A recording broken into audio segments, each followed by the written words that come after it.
په 1185 میلادي کال کې د صلاح الدین ایوبي احتمالي انځور، په 1180 میلادي کال کې د صلاح الدین بریا او مشرتابه ډیر پیروان او سرتیري راجلب کړي وو. هغه وتوانید چې د هایټین په جګړه کې د صلیبیانو په وړاندې د لوی پوځ رهبري وکړي. هغه په جګړه کې عیسوي پوځ تر یوې محاصرې وروسته له منځه یووړ.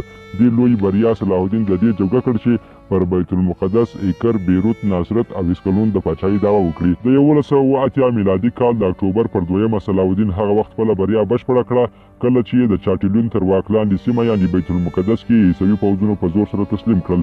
په دې تسلیمېدو سره په بیت المقدس باندې د صلیبیانو 88 کلن اشغال پای ته ورسېد. صلاح الدین رینالډ ته د مسلمان حاجیانو سره د سخت چلن او اسلامي مقدساتو ته د سپکاوي له امله په ډیر کم احترام قایل و او د هغه له ماتې وروسته یې په شخصي ډول د جګړې په ډګر کې د هغه سر غوڅ کړ. که څه هم صلاح الدین د صلیبیانو د تیرو ظلمونو او د عامو مسلمانانو د وژلو ځواب په مهربانۍ سره ورنه کړ، مګر پاتې خلکو ته یې اجازه ورکړه چې خپله ازادي واخلي او په بیړیو کې له دې خاورې څخه ووځي. په عربي نړۍ کې د متحد رهبریت او بریا له امله د صلاح الدین ایوبي ستاینه شوې ده. په هر صورت هغه د عیسویانو 3 ښارونه پرته له غوښتنې پرېښودل. کله چې د بیت المقدس د لاسه وتلو خبر اروپا ته ورسېد، نو په دې وخت کې د یوې نوې صلیبي جګړې د پیل لپاره انګیزه موجوده وه. صلاح الدین او ریچارډ ډي لاینهارټ. د صلاح الدین په واسطه د بیت المقدس فتح لومړی علت و چې ریچارډ ډي لاینهارټ یوه نوې صلیبي جګړه پیل کړه. هغه په 1119 میلادي کال کې مقدسې خاورې ته ورسېد او د اکر ښار یې ونیو. بیا هغه د ارشوب د جګړې په یوه برخه کې صلاح الدین ته ماتې ورکړه. د دواړو لوریو تر ستړي کېدو وروسته جګړه په یو لنډمهالي اوربند سره پای ته ورسېده.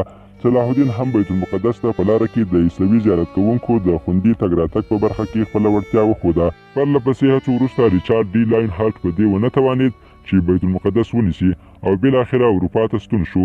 ریچارډ هیڅکله هم صلاح الدین سره ونه لیدل، مګر د صلاح الدین د ورور سره د معاملاتو له لارې ریچارډ د صلاح الدین درناوی او ستاینه وکړه. د هغه جرأت، عزت او زړورتیا یې وپېژندل. صلاح الدین هم د ریچارډ ډي لاینهارټ په درناوي کې سخاوتمند و. که څه هم صلاح الدین یو سپېڅلی سني مسلمان و چې بیت المقدس یې د عربانو لپاره فتح کړ، مګر په ټوله اروپا کې په پراخه توګه د هغه د نامه احترام کېده چې په منځنیو پیړیو کې د یو مسلمان لپاره دا د تعجب وړ. د صلاح الدین ایوبي مړینه.